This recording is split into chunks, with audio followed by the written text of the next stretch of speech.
Boa tarde, boa noite, quero dar boas-vindas a todos os participantes dessa live, que faz parte da série de lives realizada pela BEM do Rio Grande do Sul, em alusão à comemoração aos seus 70 anos, que será comemorado em setembro. Meu nome é Cláudia Capelari, atualmente eu sou diretora de educação da BEM Rio Grande do Sul. Eu cumprimento aqui o nosso Rio Grande do Sul. Hoje o nosso tema será a formação e reconhecimento do profissional técnico em enfermagem frente à Covid-19, e a professora Rosália vai fazer a apresentação das nossas convidadas. Muito bem, boa noite a todos, sintam-se todos acolhidos, com muita alegria e satisfação que eu estou aqui com vocês para fazer a mediação dessa mesa, apresentar as nobres colegas. Queria destacar que esse tema é um tema extremamente importante para nós. O ano de 2019, nós, pela BEM, iniciamos o mapeamento junto com a Miriam, né, das escolas técnicas, e nós entendemos naquele momento que era significativo fazer a aproximação das escolas técnicas junto à BEM, e realizamos, né, esse movimento todo de aproximação, iniciamos os cadastros e análise dos cadastros das escolas. Mas hoje, então, nós vamos trabalhar um tema oportuno, e gostaria, então, de apresentar a nossa primeira convidada, a Rita Beatriz Timers, né? A professora, então, Rita, ela possui graduação em enfermagem e obstetrícia pela Unicinos, especialização em educação profissional na área da saúde pela Fiocruz e de metodologia do ensino superior pela PUC, além da especialização em qualidade e segurança do paciente pelo Sírio-Libanês, mestrado profissional em processos de pesquisa e inovação em saúde do Instituto de Cardiologia. Atualmente é diretora da Escola Profissional do Instituto de Cardiologia do Rio Grande do Sul, coordena a especialização em docência na área de saúde e também é membro da Rebraemsp. A nossa outra convidada, professora Miriam Trombeta Franco, né, graduada em enfermagem pela UBRA, mestre em ensino de saúde pela UFPA, especialista em terapia intensiva, emergência e trauma pela FADERGS do Hospital Moinhos de Vento, atua como docente de educação profissional pelo Instituto de Cardiologia e enfermeira assistencial particular, e coordena, então, é coordenadora do Conselho Consultivo das Escolas Técnicas de Enfermagem vinculada à BEM. Então, sejam bem-vindas também a esse movimento da nossa live. Vou passar, então, como estou na mediação, a palavra para a professora Rita para iniciar as nossas atividades. Não sei se a professora Cláudia quer fazer mais alguma adendo. Então, professora Rita, por favor, vamos à sua apresentação. Todos me ouvindo, então? Sim. Bom, primeiro eu gostaria de agradecer muito a Associação Brasileira de Enfermagem o convite, dizer da importância desses encontros, né, e como isso realmente é fundamental para a categoria e para a gente poder colocar um pouco do que a gente vem fazendo nessa temporada tão difícil, né, e tão impactante que tem sido esses tempos do Covid-19. Então, vamos lá. Bom, então apresentar um pouquinho da escola, a Escola Profissional da Fundação Universitária de Cardiologia. Ela nasceu em 1996. Está aparecendo a apresentação, pessoal? Não, Rita. Compartilha de novo, faz favor. Vamos ver.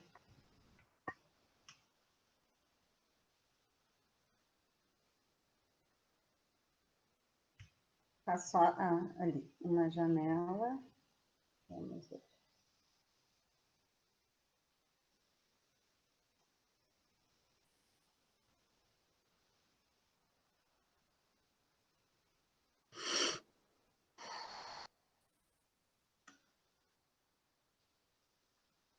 Agora sim. Ok, então vamos só voltar um pouquinho, né? Isso é a nossa campanha desse ano, né? Da temporada de matrícula, sempre, invariavelmente, com o nosso pessoal, né? Um aluno e um professor. Engraçado, não tá, né, pessoal? Não, coloca no modo, consegue colocar no modo apresentação? Pois é, mas Agora parou de para mim, compartilhar. deixa eu ver. Apresentar agora. Vamos ver. Ainda não? Sim. Acho que vai começar. Deu? Agora sim. Então, vamos lá. Bem, como eu vinha dizendo, a escola nasceu em 96 e ela nasceu por uma urgência, inclusive da casa. Na época, o Instituto sempre foi pioneiro em muitas ações e transplantes e questões vinculadas à cardiologia, e eles sentiam muita falta de ter um profissional que fosse nascido e criado na casa, né? Que fosse de fábrica um sujeito envolvido com as questões da cardiologia. Então, por que não, né? O óbvio, né? Vamos formar esse indivíduo dentro da nossa casa para atuar junto aos nossos pacientes. Então, a escola nasceu em 96, seguiu, né? Nesses 24 anos, hoje a gente tem o curso técnico em enfermagem de forma exclusiva na escola, né? Nós não temos outros cursos técnicos, e contamos sempre com uma série de especializações para o técnico, algumas questões que envolvem a prática dessa categoria. Então, essa é a rede, né, do Instituto de Cardiologia. Tem o nosso vizinho de frente ali, que é o próprio, né, Hospital de Cardiologia. Temos no Distrito Federal, o Hospital de Alvorada, Viamão e o Parque Jeremias, né?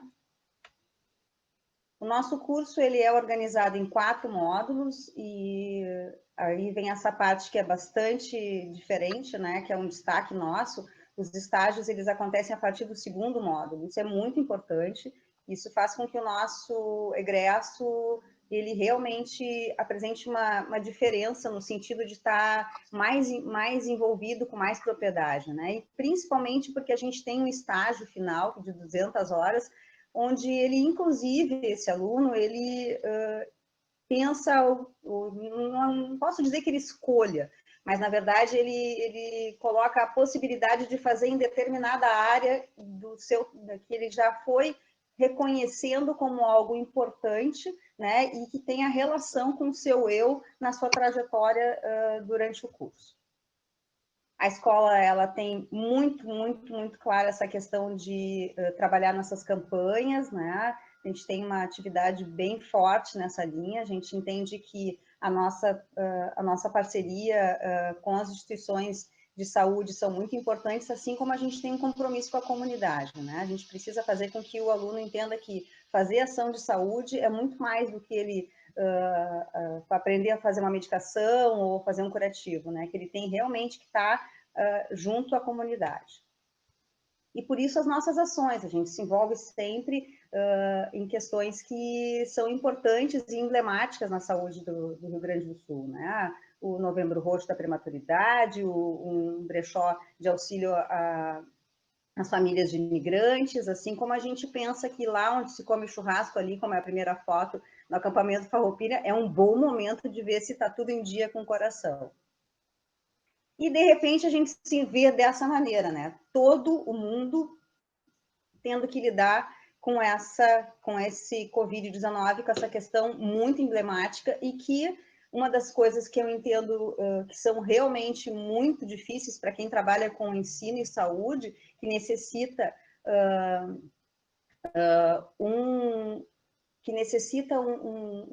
realmente um planejamento efetivo, o Covid tira isso da gente por completo, né?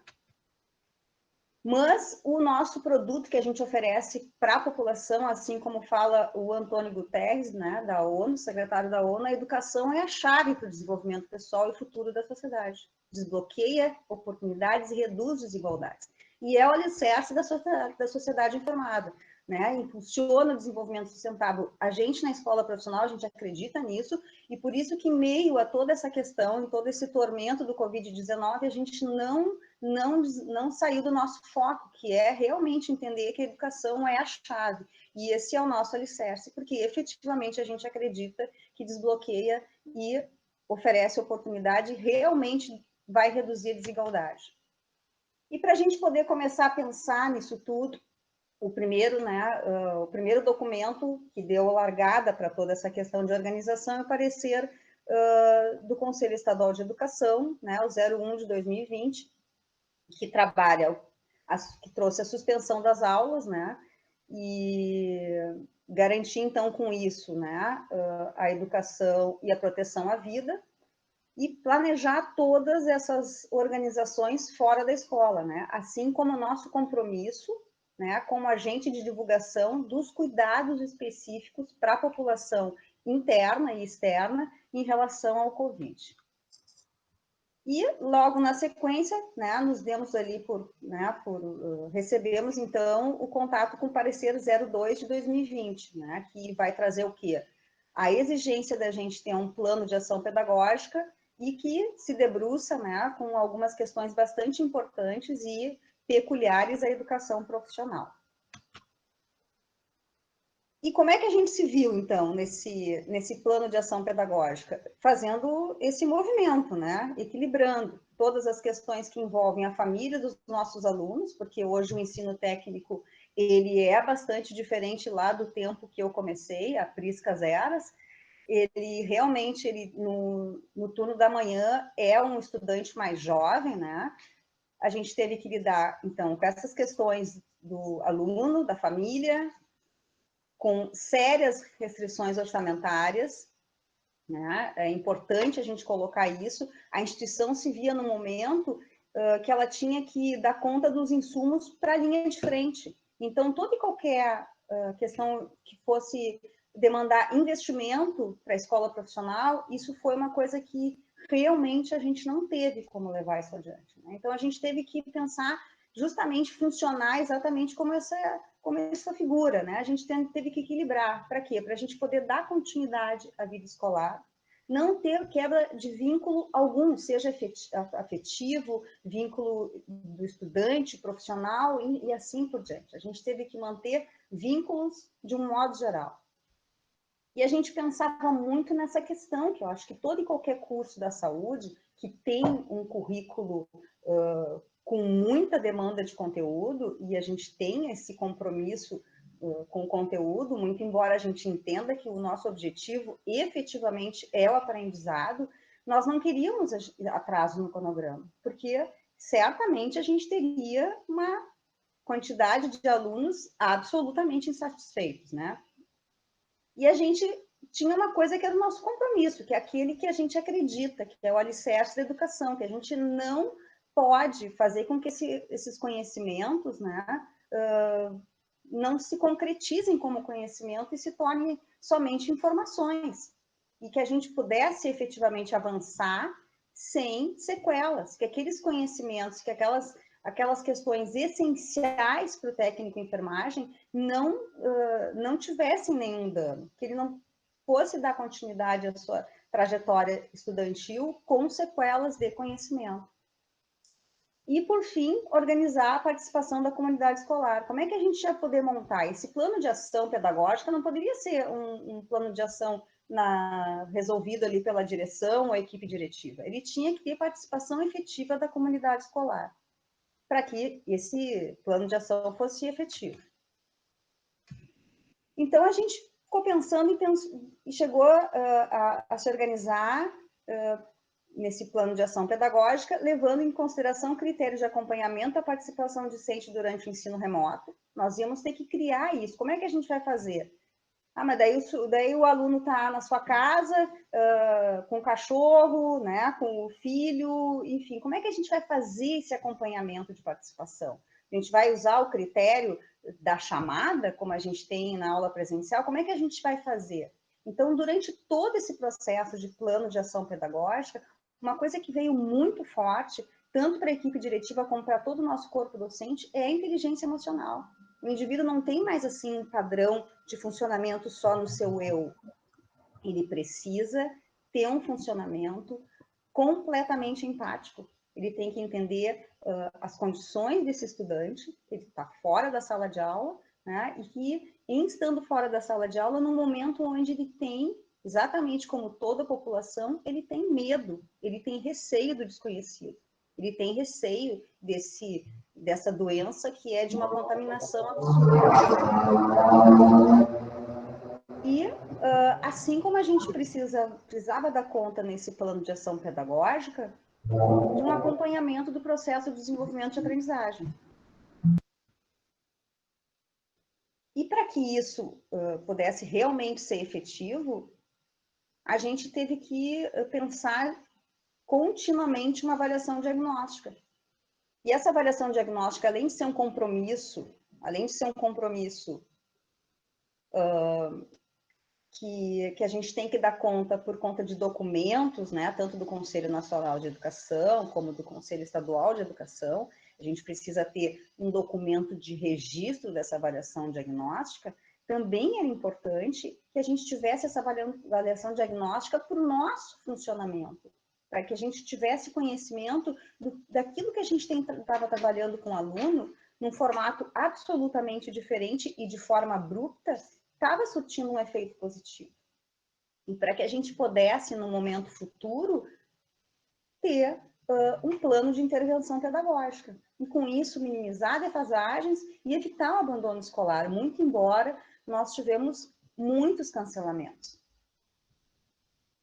E essa avaliação diagnóstica tem exatamente essa função, né? Identificar os diferentes níveis de aprendizado, evitar o abandono, trocar plano traçar o plano e garantir aprendizagens essenciais, que é aquilo que vai realmente fazer com que o indivíduo consiga fazer o procedimento no futuro, né? Essas aprendizagens essenciais é aquelas que vão funcionar um conhecimento mais robusto para a prática do técnico em enfermagem. Então, como é que a gente fez isso, né? Como é que a gente se organizou para a comunicação desse plano de ação? Ora, o discente ele participou ativamente, né? Era o WhatsApp, telefone, e-mail, as plataformas, o corpo docente, ele fez isso de forma continuada, né? Então, como é que se fez esse plano? Olha, a gente precisa de material. Todos que recebiam os materiais iam chegando, né, de uma forma... realmente nós recebíamos muito material por WhatsApp, enfim, todo mundo trocando artigo, vamos construir um conhecimento, esse negócio é novo, precisa de material, então todas as pessoas que recebiam trocavam nos grupos, né? A gente fez fóruns, reuniões de equipe, cada live que aparecia, né? O Sindicato das Escolas Particulares fez um programa, tem feito ainda, né, programas excelentes que têm sido muito bons para a gente poder reforçar a nossa prática. E a estrutura administrativa, coordenações e a direção eram um catalisador dessas informações, faziam um filtro desses comandos e já tocava no planejamento para poder executar isso com maestria. Só que, na verdade, aparecia exatamente isso, né? Nós tínhamos umas carinhas bem felizes, dizendo, olha, meu Deus, como é impressionante o que aconteceu comigo, eu sei estudar sozinho, eu estou achando que eu aprendi tudo, mas que fantástico. Assim como tinha ali o vampirinho que dizia, eu não paguei por esse ensino à distância, está tudo errado, vocês não têm ética. E assim, olha, vinham várias coisas assim, impressionantes, né? E tinha gente que não conseguia, que tinha o seu sonho ali, olha a tristeza, seu sonho ia por água abaixo, porque tinha se organizado para em 2020 investir horrores nesse curso, numa escola que coloca em estágio tão precocemente, que vai fazer visita técnica só atravessando a rua, e uma série de coisas que, para eles, tem um peso muito grande. Então, foi assim que a gente viveu por um bom tempo, né? Com essas várias carinhas, cada uma de um jeito, né? Aquelas que diziam, opa, eu estou avançando, estou indo bem, que bom, né? A gente ficava satisfeito. Mas acho que é importante dizer que as turmas que a gente iniciou em março, com uma aula magna maravilhosa, repleta de gente, iniciou no dia 9 e no dia 16 nós suspendemos as aulas, nós paralisamos, ou seja, a gente quase não se conheceu direito. Então, isso foi uma obra de arte do corpo docente, manter esses alunos engajados, né, com tão pouco tempo, com um vínculo assim feito assim com essa rapidez e mantê-los no ensino remoto, isso realmente, né, foi bastante complicado. Mas, né, nós seguimos, né, e levamos à frente, mesmo com todas essas questões, né. Então, a gente foi fazendo, né, os professores foram fazendo como puderam, entendendo que era mais fácil, né. Então, aqui tem, deixa eu ver, professora Kelly, lá na casa dela.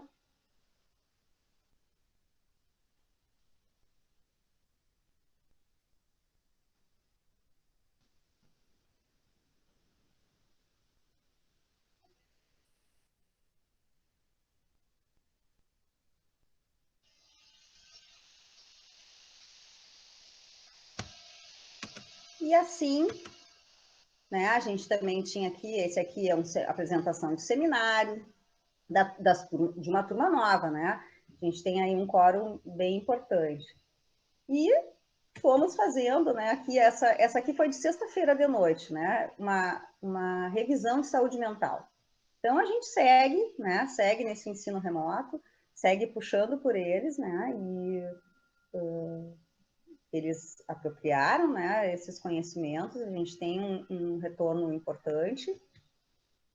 As professoras fizeram, então, como a gente teve essa questão, né, de ausência de investimento, utilizaram o YouTube, então tem várias aulas, os alunos acessaram bastante.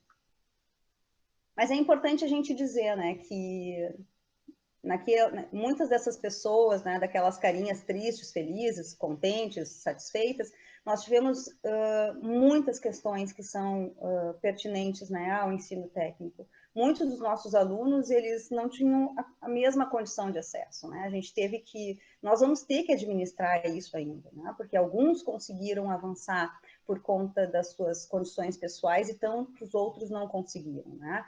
Infelizmente, assim como a gente teve no início da nossa live essa questão de poder estarmos todos numa reunião, sem as questões todas, né, todas as dificuldades do presencial, a gente também entende que muitas dessas diferenças, né, dessas questões díspares de funcionamento da população, também se evidenciaram, né, com o ensino remoto. Então, nós utilizamos essas possibilidades, né? Várias aulas no YouTube, os alunos acessavam, né? E assim eles iam construindo, né? Assim como a gente teve um resultado importante de alguns, a gente teve, né, algumas dificuldades dos outros por conta dessas questões, né? Do acesso à internet foi muito significativo. E aqui a gente teve, assim, a apresentação do projeto de pesquisa, ali a dupla e a prof, né, acompanhando, avaliando direitinho, isso foi muito bacana, né, seguimos essas apresentações, elas finalizam o módulo, né, então avançamos, né. E a questão sempre sustentada pelos documentos, né, o parecer do Conselho Nacional de Educação, ele é um documento que realmente tem norteado a nossa ação, né? E ele reforça muito essa questão, né? Que o parecer, ele até pensa, né? Coloca da possibilidade da gente avançar com as questões práticas e de estágio, né? Mas que isso tem que ser submetido aos órgãos específicos, né? Que a gente tem que lançar mão dessas questões das tecnologias, né? Assim como isso realmente evidenciou, né, as questões da fragilidade e desigualdade estruturais da sociedade brasileira, e na educação a gente tem visto isso muito, né, isso no nosso espaço, ou seja, na nossa comunidade interna, tem ficado bastante evidente isso, né, que essas condições realmente são díspares no acesso ao mundo digital, que a gente tem que dar conta, né, de diminuir essas desigualdades de aprendizagem, ou seja, a gente vai ter que fazer muita avaliação diagnóstica, a gente vai ter que fazer muita aula de, né, oficina de reforço, oficinas diversas a gente pretende fazer, assim como as revisões, e essas decisões do indivíduo poder avançar para uma situação prática vai ser decidido em colegiado, sem dúvida nenhuma, né? E a gente sabe que para isso tudo avançar, nós não podemos ficar sem a contribuição discente e docente, né? Bom, para poder falar um pouquinho de como é que isso se deu na vida da gente, foi importante a gente ouvir os atores, né? Então, o que a gente pensou, o que a gente fez para poder ficar mais fácil? Nós fizemos uma consulta com o nosso corpo docente, né? Onde a gente perguntou as dificuldades encontradas no formato das atividades domiciliares, assim como a gente perguntou quais foram as queixas dos estudantes, né? As metodologias mais eficazes, as estratégias usadas, a adaptação do material pedagógico, né? Que isso é certo que se deu, e assim como colocar assim um caso de sucesso. Então a gente elegeu aqui alguns profs, né? E a professora Gisele, por exemplo, ela disse que realmente, né, que além de redesenhar todo o formato da aula, porque na aula presencial tem a mímica facial do professor, tem a possibilidade de pegar o material rapidinho no laboratório, que daí já vai compor, né, a sua explicação. E uma das coisas que a professora colocou, engajar o aluno e manter otimista. Isso realmente foi uma tarefa árdua, né? Assim como, por exemplo, todo e qualquer componente que fosse iniciar, né, na atividade domiciliar, ou numa videoaula, ou num seminário, podia ser o componente de matemática. Invariavelmente, o assunto inicial era o Covid. O medo, o receio, a incerteza, eles queriam contar que um familiar estava contaminado, ou que alguém, enfim, a vizinha, era necessário o acolhimento do professor antes de qualquer coisa. Antes da gente pensar no conteúdo, era necessário acolher, reforçar esse vínculo com o estudante, né? Essa professora colocou que as metodologias, né, e que as estratégias foram plataforma, e-mail, né, reunião através do Meet, Classroom, mesmo o WhatsApp também, né, foi importante, né, utilizou videoconferência, formulários eletrônicos para avaliação, e uma das coisas que a professora colocou como uma experiência muito exitosa foi poder contar com a coordenadora do posto de saúde modelo, que é nosso espaço de estágio, né, onde a gente desenvolve e apoia em muitas campanhas. Esse formato de ensino pôde fazer com que tivesse uma condição de ajuste na agenda, né, dessa profissional tão importante, que trouxe não só atendimento na atenção primária, mas toda a história do modelo, que é muito rica, né? É importante que o nosso estudante seja confrontado e seja colocada a história dos espaços, para que ele possa entender, né, aonde que o quanto se chegou, né, nesse atendimento. Foi muito rico esse encontro e essa possibilidade que efetivamente veio com com o ensino remoto. Aqui a professora Márcia também colocou que deu um trabalho danado, colocar o material, né, das aulas em PDF, depois tudo em PPT, depois explicar o PPT, e um vídeo explicando o tema no YouTube, enfim, então foi tudo bastante complicado, né? E isso aí foi realmente bem necessário, um comprometimento dos alunos, que o feedback tinha que ser full time, contínuo realmente, né, trazendo para a direção, para a equipe pedagógica, né, para a gente ficar realmente ligado, dando um feedback continuado, né. E aquilo, né, a dificuldade dos estudantes cumprirem os prazos nas entregas, os trabalhos, de participar, enfim, isso já é uma coisa, né, que acompanha um pouquinho, né, muitas vezes o estudante.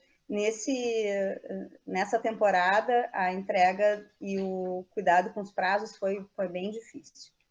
E ela coloca que uma experiência exitosa é um depoimento, né, daqueles alunos que têm uma dificuldade de concentração e que conversam, daqui a um pouco eles estão na sala de aula e a colega vai abrir uma bala, daí já pergunta se ela quer a bala, ela estava prestando atenção na professora, de repente ela já viu né, o docinho gostoso, ela daí já bateu um papo, disse, eu comi esse docinho quando eu estava saindo com, né, com meu namorado, enfim, daquele negócio que era uma explicação bárbara, pertinente, importante, estrutural, perde para a balinha do colega. Então, essas pessoas, várias, né, a professora Márcia traz para a gente, dizendo que foi muito importante para aqueles alunos com dificuldade de manter o foco, essa condição do ensino remoto e aula invertida, ou preparar um seminário, tudo isso fez com que essa pessoa pudesse se dedicar, tivesse mais dedicação, mais foco e o aprendizado ter sido mais consistente. Então, a gente tem aí um case de sucesso, realmente esse alunado, né, que gosta de bater um papo, se sentiu mais focado. E aqui o Prof. Felipe, né, que coloca essas condições díspares, né, de acesso à internet, vem muito forte aqui, né, muitos dos nossos estudantes com pacote de dados insuficiente, muitas pessoas, né, nossos alunos são muito do comércio e trocaram os horários, né, por conta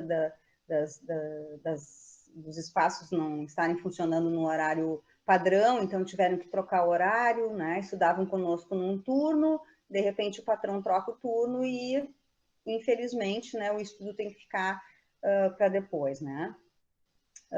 O material, né, teve que ser compactado, se a gente está na sala de aula, é um material diferente, né, é mais longo, ele teve que fazer uma metodologia assíncrona, né, um material teórico enviado previamente, então ele teve que ajustar, né, para poder realmente conseguir fazer com que esse aluno se envolvesse, né? E ele entendeu que fazendo a aula, né, online e ao vivo foi quando ele teve mais efeito positivo, né? Ele foi buscar um aprimoramento em cursos para poder realmente manejar a tecnologia de uma maneira que ficasse mais fácil, né, e que ele pudesse lançar mão de mais alternativas para contribuir para o aprendizado desses alunos. E aí foi bem importante que ele colocou aqui o retorno de uma aluna, né? Sor, boa tarde. Segue estudo de caso, se tiver errado, desculpa. Aqui em casa tá uma loucura. Gato, cachorro, filho, marido, uma loucura. Todos em casa, mas tentei fazer certo. Tentei. Obrigada pelas aulas, dedicação em meio ao caos que estamos vivendo, tem sido muito importante. Abraço, prof. Deus proteja a sua família. Então, o relato da nossa aluna. Uma das coisas que a gente pôde acompanhar, e que eu acredito e tenho visto isso, é que no cenário atual, a comunidade da educação, ela realmente se encontra engajada. Todo mundo tem no foco o comprometimento realmente com a educação, né? Assim como a gente pensa que esses nossos alunos estão parados, mas o que a gente mais quer é muita aula prática. Eles vão ter que fazer muita prática, muito laboratório, muita simulação antes da gente poder realmente colocar, né, esse povo todo em estágio.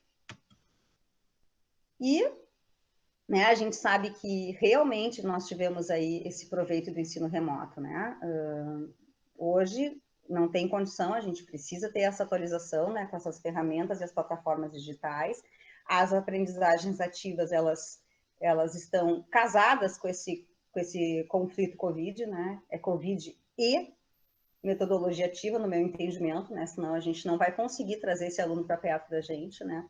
E precisa ter uma conexão viva com os estudantes. O docente e a direção, a gente precisa ficar todos do mesmo lado, né? Nós sempre estivemos, mas agora a gente tem que ter realmente muita inteligência emocional. E o feedback tem que ser o tempo inteiro, né? Por exemplo, agora, antes de entrar, eu estava, né, falando com uma aluna, né, que está se sentindo incomodada, né, que não está gostando, enfim, a gente pega esses assuntos, eles não são assim, né? Esse é um assunto privado, não. Esse assunto é de todos. Então, realmente uma conexão viva e muita inteligência emocional. Então, qual as perspectivas para a formação técnica em enfermagem pós-Covid-19? A gente entende que foi realmente uma mudança abrupta. Coisa do tipo, a gente nunca conseguia fazer um planejamento efetivo. Parecia que sempre a gente... Não, agora nós vamos reiniciar, então vamos nos preparar. Não, agora não vai. Então, assim, a gente sempre, né, era uma mudança, foi realmente uma mudança abrupta, né? E que isso trouxe uma alteração por completo de um comportamento social e na escola é o reflexo absoluto da sociedade, né? A gente teve que obrigatoriamente inserir essas novas tecnologias no processo de aprendizagem como uma condição sine qua non, assim como essas relações interpessoais. Não tem como avançar se a gente não considerar que a aluna está ali com o gato, cachorro, marido, todo mundo no pé dela e que ela tem que lavar roupa, estender, enfim. A gente precisa entender que o mundo desse aluno também é o nosso mundo, que a gente tem que reconhecer, embora seja muito importante que a gente né, se fixe no aprendizado significativo, que a gente trabalhe as aprendizagens essenciais, mas a gente vai ter que ter uma proximidade com esse indivíduo, ele também vai fazer parte disso, do processo de avaliação, né? E que, por agora, essas competências, elas, obrigatoriamente, né, vão ter que ser desenvolvidas. Resiliência, adaptividade, respeito, alterabilidade, isso tudo faz parte das competências do técnico de enfermagem, da escola como um todo, para a gente poder avançar. E aí, como é que a gente pensa? Será que o ensino técnico vai ser híbrido também? Que vale aqui um depoimento de uma pessoa que entende que o povo brasileiro é da oralidade, do toque, de precisa ter mímica facial, tem que ter um movimento do professor dizendo com o olho que sim, que não. Eu não sei, eu estou achando que a gente pode pensar em alguma coisa, porque nós não vamos conseguir, né? Como disse meu colega Joel no princípio, isso é para sempre, né? Eu acredito que a gente vai conviver no futuro próximo com um ensino híbrido também no técnico de enfermagem. O que a gente tem para depois agora é lidar com essa crise econômica, né? O abandono, a inadimplência, desigualdade, déficit de aprendizagem, mas a gente, né, se prepara agora com esse plano de contingência para colocar, né, quem sabe, né, o nosso aluno de volta na escola. Isso envolve, né, os vários setores da instituição, né, higienização, mantenedora, e a gente tem aí que lidar nesse plano de contingência com sérias dificuldades econômicas e físicas, né? A gente tem muitos alunos para pouca estrutura física, né? Nós vamos ter que fazer certamente um cronograma para poder adaptar. Essa ocupação das salas e laboratório é bastante grave, né? A gente não sabe, a gente sabe que vamos ter pouquíssimos, né, alunos em sala de aula, então vamos ter que fazer um cronograma bem sério para poder dar conta de todas as turmas. E a questão desse COI, né, local, isso tudo também demanda bastante investimento da instituição, mas tudo isso faz parte de uma exigência do plano de contingência, né, que a escola, óbvio, que está atenta e que já está com tudo organizado. E aí aparece, né, o reconhecimento e a valorização, né, uma prof nossa fazendo, né, o que a enfermagem faz de melhor, né, cuidando da população. E aí quem assistiu Era do Gelo, né? Tá aí um sujeito que não desiste. E é justamente isso que a gente tem que levar, né? Não interessa que está presa no gelo, o sonho de pegar aquela avelã é muito importante, não vai ter obstáculo. E é o que a gente pensa em relação à formação do ensino técnico. O obstáculo agora se parece, né, um gelo, um iceberg, mas a gente sabe que com o investimento, né, do corpo docente apoiado, né, e unido à direção, né, a gente sabe que a gente vai para frente. E a nossa avelã, né, do nosso estudante, certamente vai aparecer, né, como um egresso que vai levar o nome do Instituto para o mercado de trabalho. E poder fazer parte dessa linha de frente, que se cuida, que protege e que realmente trabalha em equipe. Esse é o nosso objetivo. Muito obrigada.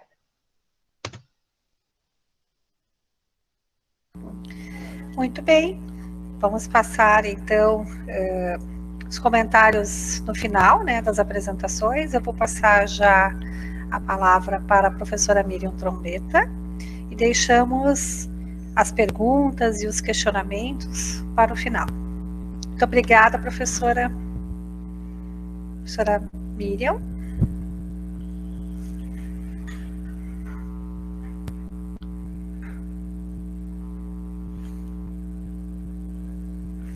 Conseguiste, Miriam?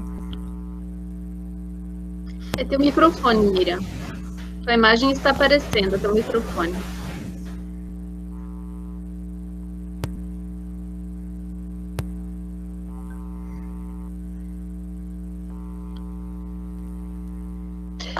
Abre a tela do Meet, do Google Meet, passa o mouse sobre a tua tela, vai aparecer uma barra branca inferior, clica em microfone.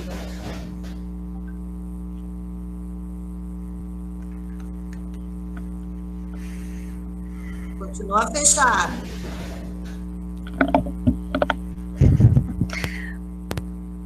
Tá fechado, Miriam.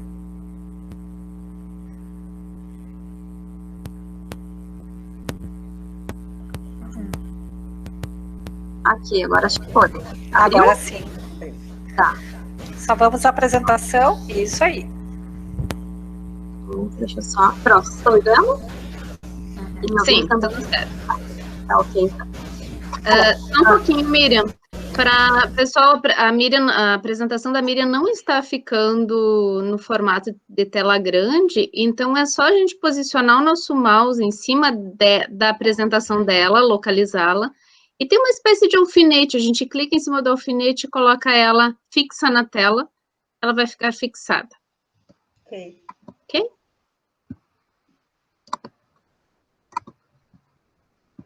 Deixa eu abrir de novo meu áudio. Contigo, Miriam. Estamos te ouvindo. Tá me ouvindo? Tá. Sim. Tá certo.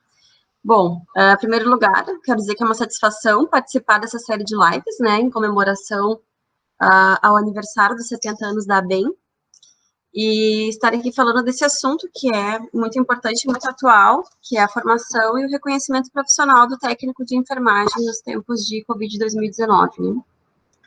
A gente sabe, mas é importante ter em mente que o técnico de enfermagem exerce essas atividades atuando na equipe de enfermagem junto ao enfermeiro, no planejamento, programação, na prestação de cuidados diretos aos pacientes que são suspeitos e confirmados de Covid-19. E com o surgimento dessa pandemia do novo coronavírus, a exposição desses profissionais, ela está sendo de forma muito mais direta, exigindo, assim, que eles estejam atentos, atualizados, para poderem realizar o cuidado da melhor maneira e também para se protegerem de uma possível infecção, né? Sendo essa transmissão favorecida pelo contato com gotículas, com secreções em geral, né, sangue, fezes, etc., todo tipo, isso expõe diariamente o técnico de enfermagem quase o tempo todo do trabalho dele, né, a Covid.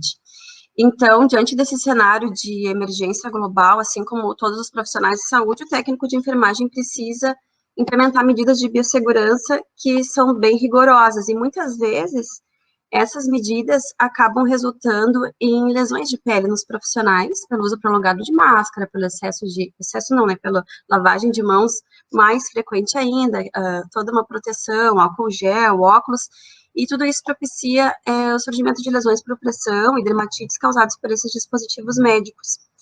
E aí, eu comecei com isso porque eu tenho observado alguns profissionais postando fotos nas redes sociais, principalmente com marcas no rosto, né, indicando tudo que acontece em função da Covid, que estão tendo que se proteger dessa forma que a gente comentou agora. E junto com isso, eu vi menos, mas também vi profissionais postando fotos com as mesmas marcas no rosto, mas marcas mais antigas, que são da mesma situação, né? E aí, por isso que eu coloquei aqui nesse slide o que se vê agora: cuidados diretos, exposição diária, uso prolongado de EPI, mas é a mesma coisa que a gente sempre viu, né? Claro que agora é um momento muito mais intenso, mas isso sempre esteve presente no trabalho do técnico de enfermagem, da enfermagem como um todo, e inclusive por isso a enfermagem e o técnico tem que ser reconhecido e valorizado pelo trabalho permanente no cuidado, né? A atividade insalubre, jornada exaustiva, salários baixos, adoecimento, dilemas éticos relacionados à vida e à morte, são situações do cotidiano da enfermagem, independentemente da gente estar vivenciando esse contexto de pandemia. E por isso que o reconhecimento e a valorização, eles são inseparáveis, né? A gente não pode só reconhecer, tem que valorizar também essa profissão. E nesse contexto da realidade da profissão do técnico de enfermagem, que o risco biológico é inerente, mesmo com o uso dos EPIs, né? E em meio a condições, às vezes, bem absurdas que alguns profissionais estão trabalhando, a gente sabe disso. Até o final de junho, o COFEM colocou que já haviam ocorrido várias mortes. Pelo que eu percebi, mais de 200 é o que eu encontrei no final de junho, agora deve ser muito mais, e até o afastamento de milhares de profissionais. Antes de maio já eram 4.600, são os números do COFEM, 4.600 profissionais afastados das equipes de enfermagem, né, só falando da enfermagem, e o técnico de enfermagem está no centro né, está no centro da atuação contra o Covid, porque eles são a maioria na linha de frente do atendimento do paciente suspeito e confirmado de Covid. E a enfermagem é a maior categoria profissional de saúde e o técnico é a maioria dentro da equipe de enfermagem. Então, é o profissional que mais está em contato com esses pacientes. É quem literalmente acompanha a internação dessas pessoas do início até o final delas, né, na trajetória dentro do hospital. E é quem, eles são a maioria a se contaminar, é quem mais adoece, né, sendo necessário, no mínimo, o seu afastamento. E aí eu entro numa outra questão, com relação ao afastamento, que esse é sentido muito profundamente em vários aspectos, né, o dimensionamento inadequado dos técnicos de enfermagem, da equipe de enfermagem como um todo, já é um dilema que existe antes, né, pré-pandemia, já é uma situação recorrente, mas essa pressão aumentou muito mais com esses afastamentos por causa da Covid de 2019, né, um número bem significativo. E aí, tem que ser tomadas decisões, né, tem que se fazer o gerenciamento disso, deixar a equipe de enfermagem um profissional a menos é algo muito prejudicial para o atendimento da demanda do paciente com Covid, e colocar um profissional que ainda não está preparado, que também é uma realidade, né, acaba sendo mais um elemento de risco do que de solução, né, porque é um risco a mais para o paciente, um risco a mais para o profissional e para sua família, todas as pessoas com quem ele se relaciona, e tirar um profissional que esteja bem preparado de uma área em que ele está também desfalca aquela área, então fica uma sinuca de bico, né. E aí agora surge cada vez mais, está se falando cada vez mais, óbvio, nessa questão da falta de profissionais que estejam preparados para atuar com os pacientes de Covid. E cada vez mais fica evidente o que já foi apontado numa pesquisa que a maioria já deve conhecer, que é a do perfil da enfermagem, né, feita pelo COFEM, pela Fiocruz, já foi apontado que há uma concentração de profissionais em algumas regiões do país em detrimento de outras, né, isso também reflete em toda essa questão de como que se lida com essa falta de profissionais para atendimento da Covid. Essa pesquisa, por sinal, ela é muito importante porque é o levantamento mais amplo que se tem sobre uma categoria profissional, já realizado na América Latina, né, só um adendo aqui. Então, falando dessa questão da falta de profissionais, qual é a primeira hipótese que se pensa, né? São várias hipóteses, mas uma linha que se pode pensar é com relação à reserva técnica de profissionais, né, que não é tão grande assim, mas E aí eu até gostaria de perguntar para os participantes da live, a gente tem 24 pessoas aqui, me respondam no chat, por favor, na experiência profissional de vocês, prática padrão, os hospitais contarem com uma reserva técnica especificada pelo Corém, aquele número a mais, né, de técnicos de enfermagem, a número a mais de profissionais para cobrir a eventualidade de uma falta ou um adoecimento, um atestado. Eu sei que muitas áreas, muitos hospitais trabalham com um limite mínimo, né, não trabalham nem com o normal, e a reserva técnica trabalha com limite mínimo de profissionais, mas eu queria saber de vocês, na prática de vocês, o que vocês vivenciam, né, se sim ou não, se tem ou não tem trabalhado como reserva técnica. É uma forma da gente interagir e também de se informar melhor sobre a nossa realidade, porque justamente nessa pesquisa do COFEM, do perfil da enfermagem, a nossa região, ela é privilegiada, né, aqui em Porto Alegre, teoricamente, a gente é privilegiado em função do número de hospitais, do número de leitos e também do número de profissionais. E ainda que se tenha essa reserva técnica de profissionais, a quantidade de afastamento, ela está sendo tão grande que não é o suficiente, né, porque além do risco de contaminação pelo contato direto, né, no momento do trabalho, ainda se soma a chance de contato em outros lugares, né, na comunidade, no convívio do dia a dia, no transporte público, uma questão que está bem séria essa, né, do transporte público, ou só de ir no mercado, na convivência com outras pessoas da mesma casa, que também tem a eventualidade de precisar sair e ter contato com outras pessoas. Bom, e aí entra a nossa realidade, né, 2020 e a enfermagem. 2020 é o ano da enfermagem, né, é um ano que traz mais reflexões e desafios para a profissão, porque além de todas as adversidades da pandemia, com todas as incertezas que a gente tem sobre a patologia, né, que ainda tem coisas a se desvendar, né, com relação principalmente a quem está imune, quem não está imune, né, e também com relação a várias indefinições de como e quando que a gente vai ter passado por tudo isso. Antes disso, bem antes disso, lá em 2019, a OMS e a OPAS declararam que 2020 seria o Ano Internacional da Enfermagem, né? Bem antes da pandemia pelo coronavírus. Essa definição foi feita quando ninguém podia imaginar que a gente ia vivenciar tudo isso, né? E agora, 2020, o ano em que se comemora o bicentenário do aniversário, né, do nascimento da Florence Nightingale, que é a nossa representante, né, a precursora da enfermagem moderna, e também tem na campanha coordenada pelo Conselho Internacional de Enfermagem e pela OMS também temos o Nursing Now. A gente tem, é o ano da enfermagem, temos muitas coisas, né, é um ano que assume um papel ainda mais forte na importância dessa profissão no enfrentamento da Covid em 2019. E olha só, que coincidência, né, porque no ano internacional, justamente nesse super ano, que tem esse monte de coisa, o bicentenário, o Nursing Now e o Ano Internacional da Enfermagem, a gente tem um novo desafio global que é imposto para a profissão, né, no exercício da enfermagem, o enfrentamento na linha de frente da pandemia. E tudo isso torna o ano de 2020 decisivo. A gente está vivenciando um ano que é decisivo para a profissão.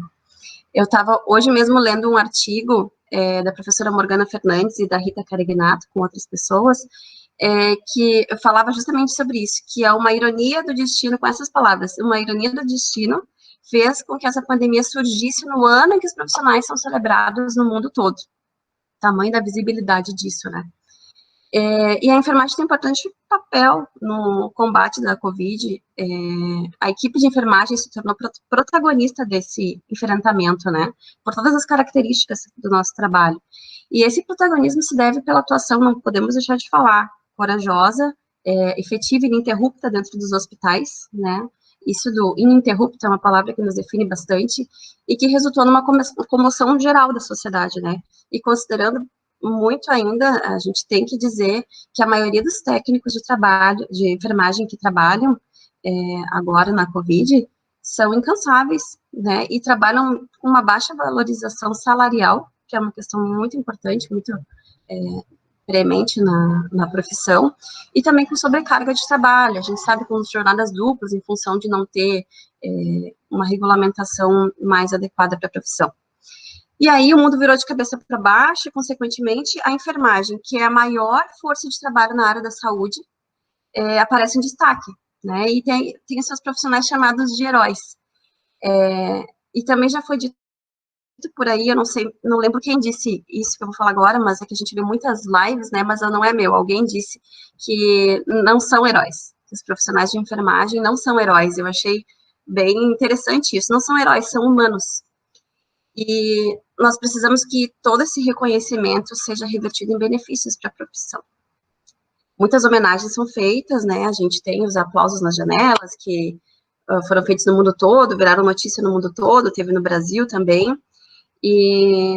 Mas além disso, além da valorização e dos aplausos, a gente precisa de valorização. Além do reconhecimento, a gente precisa da valorização. O reconhecimento, eu observo que está acontecendo, mas a valorização ainda não. A gente ainda precisa caminhar mais nessa direção. E nesse mesmo artigo que eu li hoje sobre os aplausos, falou uma questão bem interessante também, que o reconhecimento é momentâneo, que fundamental é reconhecer a essencialidade da profissão para a saúde global da população. Achei bem, no final eu digo para vocês qual é o artigo, achei bem representativo. E aí, eu espero, né, que mesmo com pontos positivos, com pontos negativos desse momento, que a enfermagem tenha, que esse protagonismo possa ser transformador, né, para a gente sair, transponir essa questão do reconhecimento para chegar na valorização. E para a liderança da enfermagem, trazendo, assim, tempos futuros melhores e, quem sabe, né, inovadores para a profissão. Vamos aproveitar o gancho de 2020 e engatar num tempo diferenciado aí para a profissão da enfermagem. Porque, além do reconhecimento, a enfermagem precisa de valorização, com cuidado de saúde, condição de trabalho adequada. E a gente também pode observar que, caminhando nessa linha, alguns espaços da mídia que antes eram usados para descredibilizar, de certa forma, a enfermagem, deram lugar, ao contrário, para um enaltecimento. E aí, sim, espero que, a partir daí, desse ponto, nessa visibilidade em torno da importância da profissão, durante a pandemia e de estarmos nesse ano internacional dos profissionais de enfermagem, obstetrícia e da campanha nacional, etc., sejam fatores que auxiliem no reconhecimento do trabalho da enfermagem como um todo. E é isso que se inclui, óbvio, os técnicos de enfermagem, que são a maioria dentro da equipe de enfermagem, né? E que essa visibilidade e reconhecimento também conduzam para melhores condições de trabalho, investimento em educação, pesquisa científica e outras demandas, né? A gente tem muitas demandas. A enfermagem precisa de melhores condições de trabalho, a questão do dimensionamento é muito importante, com equipes de trabalho adequadas, de segurança também para exercer o trabalho em saúde. A gente tem visto notícias, né, de vários profissionais trabalhando com EPIs inadequados, né, com equipamentos de proteção individual em qualidade e em quantidade inadequados. Outras demandas são redução de jornada de trabalho, salários justos, regulamentação de piso, estabilidade e respeito, né, acho que essa é uma parte muito importante que a gente pode avançar. E também é preciso, de fato, a aprovação de políticas e projetos de lei em benefício da categoria, que são pautas históricas de valorização que ainda estão pendentes, né, há muitos anos. E todas essas demandas vividas por profissionais que enfrentam, todas essas demandas são vividas por profissionais que enfrentam o medo do próprio contágio e do contágio da sua família, né, a gente tem essa questão muito importante também a trazer. E isso num contexto que já circula a ideia também, né, bem conhecida, de que existe um reconhecimento global de que sem a enfermagem, sistemas de saúde não se sustentam. Essa frase também já ficou famosa, mas é bem isso, né? Que a enfermagem é a espinha dorsal dos sistemas de saúde de todo mundo, né? Sem a enfermagem, os sistemas de saúde não se sustentam. Eu acho que não tem como alguém não concordar com isso, né? E para que o hospital realmente funcione como deve, os técnicos de enfermagem são peças-chave, são mais que fundamentais, né? E não dá para falar do técnico de enfermagem, do reconhecimento e valorização, sem tocar na questão da formação do técnico de enfermagem, né? Que é um aspecto que a ABEM está buscando resgatar, que a gente está buscando se aproximar das escolas, e com certeza vai ser assunto para outras lives.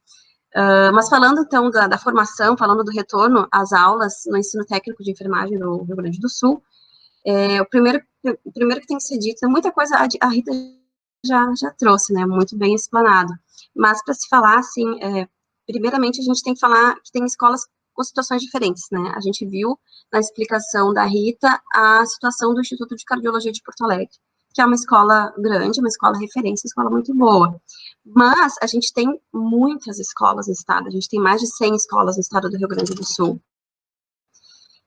com cursos, né, de enfermagem ativos, e as escolas estão em situações diferentes, né, tem escolas que estão seguindo o parecer e estão com planejamento bem desenvolvido, já como é o caso do Instituto de Cardiologia, e também tem escolas que não estão tão bem organizadas assim, tem escolas que estão fechando, né, são bastante diferentes realidades. E para se falar no planejamento de retorno, o que é comum a todas as escolas é que primeiro se pensa numa volta gradual às aulas, né, às aulas presenciais. E a primeira condição seria a estabilização do número de casos, né, do número de novos casos, para falar em retorno das atividades presenciais do ponto de vista epidemiológico, tem que ocorrer quando tiver uma queda no número de casos, uma curva descendente. E Porto Alegre, especificamente, né, já mostra um histórico de surtos de coronavírus em serviços de saúde. E isso torna mais complicado ainda o retorno das atividades de estágio, né? São várias realidades, mas aqui em Porto Alegre, principalmente, a gente tem observado que é um tanto arriscado a gente expor os alunos nesse momento a retornarem. E no retorno às aulas, tem uma preocupação também com relação ao impacto que o aumento da circulação desses alunos pode causar, né? Também com relação ao perfil dos docentes. Os docentes frequentemente fazem parte do grupo de risco, né? Além dos alunos, sim, mas também, e mais, eu acredito, os docentes fazem parte do grupo de risco e que aumentaria ainda mais o perigo de uma segunda onda de infecção, né? Tem todas essas questões a se pensar. E ao não retornar, tem outros desafios que todo mundo está vivenciando, né? Que, por exemplo, é de como lidar com a sobrecarga de disciplinas que ficam represadas, as disciplinas que são presenciais, inerentemente presenciais e que vão se acumulando.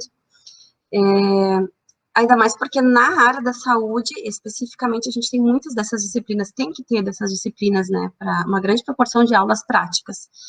E muitas medidas de prevenção vão precisar ser instituídas para que se possa ter um retorno aos campos de estágio, para tudo voltar a funcionar.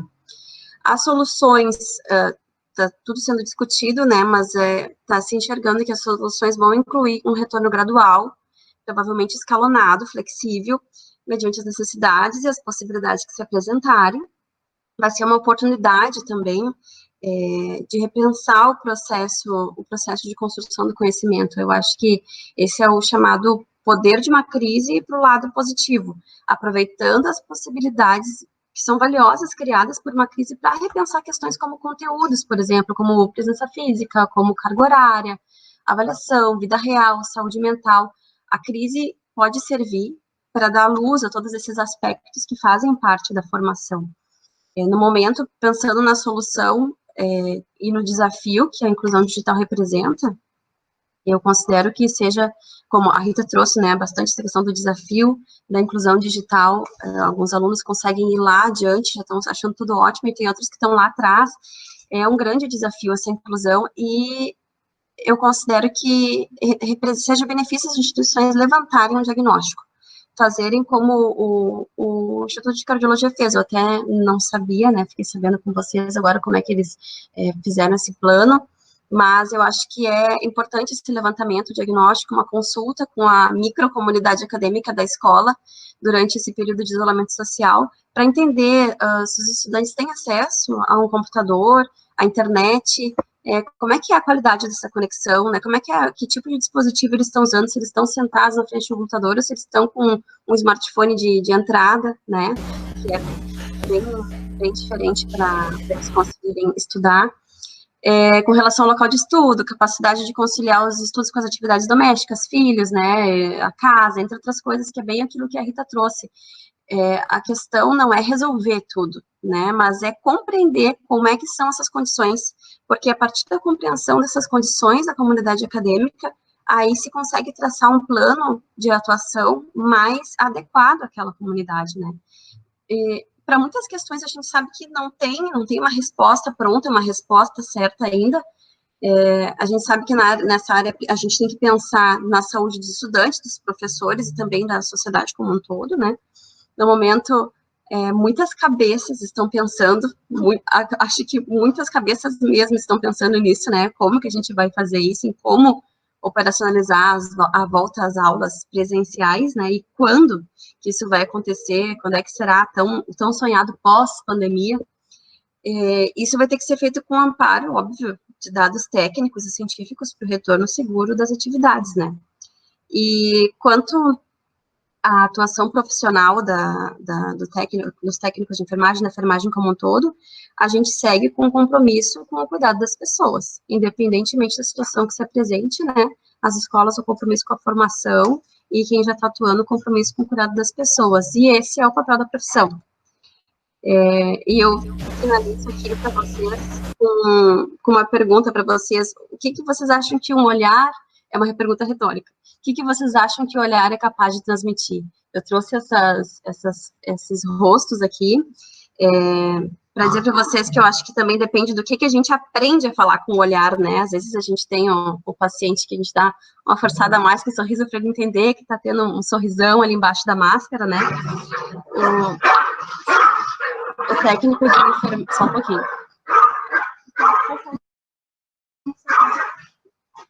Desculpem. O técnico... A coisa que a gente acontece quando está em casa, né?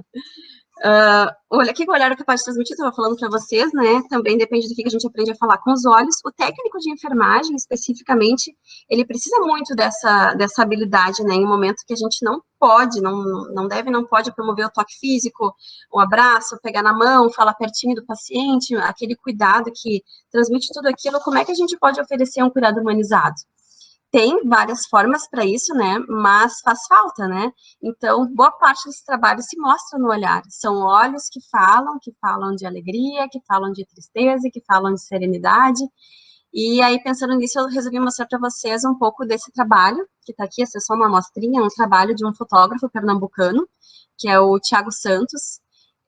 Quem quiser conhecer o projeto dele se chama Olha Para Mim. Ele tirou, fez fotografias dos olhares de profissionais de saúde do Hospital de Clínicas de São Paulo. Quem quiser conhecer, Olha Para Mim, é o nome do projeto dele, é bem, bem bonito. E o artigo que eu citei antes, que eu falei que ia trazer para vocês, é da revista, tá na revista do COFEM, né, a revista Enfermagem em Foco, se chama Desafios da Enfermagem Brasileira no combate da Covid-19. É uma edição especial que acabou de sair, e é toda ela são 2 edições especiais, essa também é toda sobre a Covid-19. E é isso, gente, dou espaço para a professora Rosália. Muito bem. Parabéns, professora Miriam, acho que foi uma maravilhosa explanação. Eu gostaria de abrir, então, para as perguntas e, inicialmente, para o professor Joel, e depois, se surgir um tempinho, eu gostaria de fazer alguns comentários, que nós vamos terminar a nossa live exatamente às 19h30. Fica aberto, então, para perguntas. Professor Joel. Olá, obrigado, então, Rosália. Então, não vai sobrar tempo para todo mundo, não tem nenhuma, porque as moças falaram muito bem, as duas colegas, né? Parabéns para a professora Rita e a Miriam, que está trabalhando conosco há algum tempo, já na bem, e demonstrando esse crescimento. É encantador poder falar, né? Muito obrigado pela sua fala. Então, eu queria tecer alguns comentários, eu acho que assim tu puxaste, como nós estamos nesse período de pandemia e nesse período de busca de visibilidade para a profissão, nós aproveitamos todos os espaços que tem para buscar uma visibilidade. E cruelmente, né, apesar de estarmos presentes em todos os espaços, nós estamos mascarados, nós estamos invisíveis, né? Não vamos ficar marcados, vamos ficar máscara do nosso rosto. Isso é uma coisa a pensar, né? Nós buscamos a visibilidade e estamos de máscara. Mas, assim, essa campanha nacional que nasceu na Europa, ela já vem, essas necessidades que geraram a campanha, elas vêm de longa data. Em 2010, no centenário de morte de Florence, então, é uma personagem que é sempre chamada para as enfermeiras em todo o mundo para dar um auxílio de valorização, de cientificidade. Ela que dá o aspecto de seriedade para a profissão. Foi ela que tornou a nossa profissão algo sério. Então, nós sempre vamos atrás dela. Até hoje, nós não achamos ninguém que desse conta desse recado. Tanto que ela está fazendo 200 anos de nascimento agora. Então, qualquer data em relação a Flores sempre é comemorada. Em 2010, a ONU instituiu o ano de 2010, o Ano Internacional da Enfermagem, diferentemente do que é este ano. Este ano, 2020, é o Ano Internacional da Enfermeira e da Parteira. Em 2010, foi instituído pela ONU o Ano Internacional da Enfermagem. Nós celebramos em Porto Alegre, a PUC, eu acho que tem alguém da PUC aqui nessa live, tem uma pessoa dali. A PUC inaugurou uma exposição que é permanente, Ciência e Cuidado, que está lá no Museu de Tecnologia da PUC e que tem a teoria ambientalista demonstrada num ambiente criado para museu. É muito interessante, tem uma linha de tempo e tudo, e nós celebramos muito isso em Porto Alegre. A BEM fez um congresso, então, naquela época, e trouxe para o congresso uma das pessoas que melhor fala sobre visibilidade invisibilidade da enfermagem, e o que resulta nisso, que é a Suzanne Gordon, que é uma jornalista que abraçou a nossa profissão na década de 80, e que ela foi a um hospital ser atendida por uma questão de emergência, e lá no hospital ela ficou assim, embasbacada, como é que ela não sabia que existiam enfermeiras no mundo, porque todas as coisas que as enfermeiras fizeram para resolver a vida dela, e que ela nunca sabia daquilo, e que as enfermeiras também não sabiam. Então, a partir daquele momento, começou a trabalhar com enfermeiras, então, no norte do planeta, lá para Canadá, Estados Unidos e Inglaterra, dando cursos de coisa para empoderamento das enfermeiras, para as enfermeiras poderem se tornar mais visíveis, que a sociedade ficasse sabendo o que nós fazemos. Que é isso que nós temos uma invisibilidade, porque nós não temos comunicação com a sociedade. Nós fazemos todas as coisas dentro da instituição de saúde, somos as pessoas consideradas a espinha dorsal, a mola mestra, somos as que dão vida para a organização da saúde nos países, né, tanto nos países subdesenvolvido muito mais, principalmente na África, e, no entanto, o público que consome nosso cuidado, a pessoa que é cuidada por nós não sabe disso. Entende? Tu descabela no hospital, quem é enfermeira de rotina, acho que a Schneider está aí no ar, ela sabe muito bem o que é isso, uma enfermeira ficar de madrugada atrás de alguém para dar uma medicação, para fazer aquele paciente diminuir a dor dele, caminhando a noite inteira porque ele está gemendo e coisa, pegando a mão dele, conectando-se com ele, fazendo ele se sentir gente e resolver todos os problemas que ele tem naquele instante. E quando amanhecer o dia, ele vai agradecer, não é ela, porque ele não vai saber mais quem é ela. A gente não conseguiu fazer a comunicação com a sociedade. Então, esse é o nosso grande mal, Miriam Trombeta. Nós vamos ter que ter comunicação com a sociedade. É o que os médicos fazem. A primeira coisa que eles fazem é cantar o ovo, né? Eles fazem a sua relação. Acho que a gente tem muito a aprender com eles. Aprendemos há alguns anos atrás, quando começamos com a nossa profissão, nós caminhamos muito ao lado da medicina para adquirir status de cientificidade, e nós precisamos, novamente, talvez, nos aliarmos a essas coisas para nós fazermos uma melhor comunicação. Por exemplo, assim, eu não sei se vocês viram, anualmente sai, vocês veem, deve saber, anualmente sai, todo mundo curte pelas redes sociais, a pesquisa Gallup dos Estados Unidos, que, né, investiga, desde 75, quais profissionais mais éticos, mais sérios, melhor considerados pela sociedade. Iniciou em 75, e até 1999, essa pesquisa não pesquisava sobre enfermeiras, mas eles acabaram pesquisando porque aparecia muitas enfermeiras na pesquisa. Quando eles colocaram as enfermeiras em 99 na pesquisa, até hoje elas pontam sempre em primeiro lugar. As pessoas, né, e cada ano elas aumentam mais. Elas só perderam um ano, em 2001, pelas Torres Gêmeas, que houve aquele acidente. E eu fiquei embasbacado agora há poucos dias que a Globo fez, o G1 fez uma pesquisa nacional nos mesmos moldes, não com a mesma pergunta, mas fez uma pesquisa de opinião para saber sobre os profissionais de saúde e já invibilizou as enfermeiras. Elas perderam o nome de enfermeira, elas viraram profissionais da saúde. Tu não sabe quantos são. Né? A nossa identidade está sendo perdida como profissionais da saúde. Então, ficaram 3 categorias na classificação do G1. Vocês procurem essa pesquisa, é uma das mais importantes que saiu. Ela, em primeiro lugar, ficou os médicos, que não são profissionais, eles foram considerados como médicos. Em segundo lugar, ficaram os bombeiros. E, em terceiro lugar, ficaram os profissionais de saúde. Então, as enfermeiras não aparecem como enfermeiras nessa pesquisa. Entendeu? Então, assim, a visibilidade, a valorização profissional passa por esse lugar. Né? Como é que nós podemos fazer uma pesquisa nacional em que o médico não é considerado uma pessoa igual às outras, um profissional de saúde? Né? Ele é considerado médico e depois...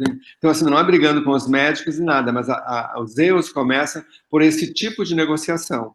E eu acho, assim, as nossas organizações profissionais...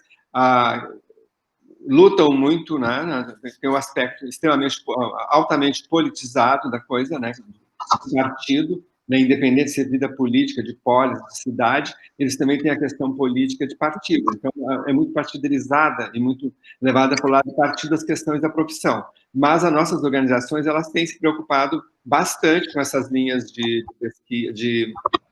atuação, né? Têm estabelecido frentes, pautas, para valorizar a profissão, dentro de carga horária, de mensalmente pessoal, né, de estar presente na defesa da profissão e da sociedade, que também é essa finalidade maior das organizações profissionais, é defender a sociedade. Né? Então, essas organizações, elas trabalham em função de valorização, mas provavelmente nós temos que achar alguma coisa que nós não estamos fazendo certo, que isso não tenha se dirigido para uma coisa boa. A gente faz campanhas enormes, milionárias para as coisas, mas a gente não tem efetivamente um resultado. E quando tu pega, mesmo com toda a valorização de hoje, né, que as pessoas estão sendo valorizadas, que aparecendo na televisão, as pessoas, quando sai um anúncio de emprego contratando enfermeiro, vocês viram o que eles fazem? A oferta de salário? É de chorar, né, gente? Não tem, assim, não incorpora nenhuma dessas necessidades, nenhuma dessas mortes todas que a gente tem por estar cuidando dos profissionais e ser realmente os enfermeiros, os técnicos de enfermagem que estão na linha de frente. São as pessoas que atendem, que resolvem a saúde. Porque todo mundo foge nessa situação de de pandemia, existe um medo de trabalho, né? As pessoas também convivem com isso, porque o risco de ficar doente é muito grande, né? Mesmo com todos os cuidados possíveis, as pessoas que ficam respirando boa, assim, quase 1 centímetro uma da outra, têm muita chance, quase 100%, de adquirir doenças. Então, assim, para encerrar, a valorização passa por aí. Acho que as nossas organizações de enfermagem, entre elas a BEM, a gente tem conversado muito sobre isso, tem que incorporar as coisas que tem no mundo. Porque quando se decidiu fazer uma campanha internacional como o Nursing Now, que ele foi prorrogado até para o ano 2021, porque em função da pandemia não foram desenvolvidas tinham algumas ações do Nursing Now que não puderam ser realizadas durante esse ano em função da pandemia. Então, foi estendido por mais um ano a campanha Nursing Now. E uma das coisas mais importantes, por que ele nasceu? Exatamente para valorizar. E uma profissão que busca valorização é uma profissão desvalorizada. Ninguém busca valorização sendo valorizado. Nós estamos atrás da valorização e nós não somos valorizados. Essas são as questões. Eu acho que são questões que a gente tem que botar na linha de frente nossa. Nós precisamos de valorização. E uma delas, eu acho que passa pelos ministérios, pelos governos. Eu não sei se vocês participaram de uma live nossa em maio, quando foi lançado o relatório mundial do estado da saúde no mundo, nós fizemos uma síntese do relatório e apresentamos, a BEM apresentou a síntese desse relatório em uma live, em conversa, né? Não em papel, em conversa. E uma das coisas que a gente apontou ali era como é que os países mais ou menos valorizam, dão destaque para a profissão em alguns lugares. Pois a Organização Mundial de Saúde tem um espaço que se chama Chief Nursing, que a Elizabeth Iro é uma pessoa que é gerente ou diretora-geral de enfermagem para a Organização Mundial de Saúde. Então, ela que lidera dentro da campanha nacional, ela que faz todas as ações de enfermagem, ela faz isso pelo mundo todo. E ela que atua junto ao Conselho Internacional de Enfermeiros. Então, esse espaço tem em vários países do mundo, tem. O Chile tem uma Chief Nursing, digamos, a Austrália tem Chief Nursing, a Inglaterra tem Chief Nursing, a França tem. Aí, quando tem reuniões no Brasil, o Brasil é muito subordinado às questões dessas políticas à OPAS, a Organização Pan-Americana. Então, nós temos, inclusive, uma representante nossa, que é funcionária da OPAS, ela faz parte do staff da OPA, que é a Silvia Cassiani. Então, ela é designada, porque ela trata de recursos humanos na OPAS, ela é designada para tratar dos assuntos para a América Latina. E quando ela convoca uma reunião com as Chief Nursing da América Latina, adivinha quem vai do Brasil participar da reunião? Ninguém, que nós não temos esse cargo no Brasil, entendeu? Então, assim, começa por isso, que nós tínhamos que ter essa pessoa no Ministério. Então, isso é uma pauta que deveria ser abraçada pelas organizações de enfermagem, sem dúvida nenhuma, porque seria um lugar de governo, uma voz de ministro, né, de ministério para as enfermeiras, porque nós temos hoje, fazemos essa espinha dorsal do sistema de saúde invisíveis, né? As pessoas não sabem que somos nós que fazemos isso. E quando chamam para uma pandemia, né, raramente vamos estar de máscara. Então, eu estou falando essas coisas, eu acho que tudo isso leva para uma valorização, buscar conhecer essas coisas, fazer essas reflexões, e que nós conseguimos sair, então, dessa pandemia, dessa situação toda, realmente ganhando melhores salários, né, que isso venha em retorno, mas não vem gratuitamente, não vem sem esforço nenhum. Né? As pessoas porque é muito fácil, gente, a palma, como nós nos agradecemos aqui, as palmas, elas não custam nada, né? Tu pode bater palmas à vontade, tu não mete a mão no bolso. E quem recebe a palma também não coloca a mão no bolso para encher o bolso com as palmas, né? Ela é uma coisa de reconhecimento, os seres humanos fazem isso, mas nós precisamos ir além disso. Então, o Nursing Now vai ter que... Os enfermeiros vão ter que mostrar essa cara, vão ter que saber, as pessoas vão chegar na emergência e sair de lá sabendo que foi a enfermeira que atendeu elas, entendeu? O SAMU atendeu na rua, vão ter que saber que foram as enfermeiras ou os técnicos que atenderam. Eles vão saber quem cuidou deles, vão nos defender. A defesa da sociedade pela profissão é feita pelos profissionais. E quando os profissionais nos conhecem, eles nos aderem. Então, essa comunicação precisa. Então, assim, eu fiz essa fala, porque sempre tenho puxado muito para esse lado dessa campanha este ano, e chamar esse tema, né, organizar essa live, que nós temos pela BEM, a nossa série de live para comemorar os 70 anos da associação, e chamar a questão técnica era fundamental, porque é um profissional que cresce em número no país, né, e eles também crescem politicamente, são organizados, são organizações, né, e nós não podemos passar reto diante dos conflitos que tem também entre as categorias, né, não é um convívio, não é um território que a gente divide irmanamente, né, nós temos muita coisa para resolver nisso. E uma delas, eu acho que quando se faz uma live que se puxa esse tema, é essa conversa. A gente tem que abrir essa conversa, tem que conversar com os técnicos, porque eles também, em outras partes do mundo, também crescem muito. O Canadá já pensa em ter somente técnicos, né? Dá muita ênfase às escolas técnicas. Então, parabéns, Rosália. Eu tenho mais um tempo, pode falar e depois eu vou começar com você. Tá bom, querida? Obrigado. Tá bom. Eu gostaria só de agradecer e falar principalmente os pontos das nossas convidadas, que foram bem significativos e houve uma confluência bem importante ao tema. Primeiro, que a professora Rita falou da inteligência emocional, que eu acho que é um ponto forte nesse momento de pandemia, e que nós temos que fazer um olhar potente às condições de vida do aluno, né?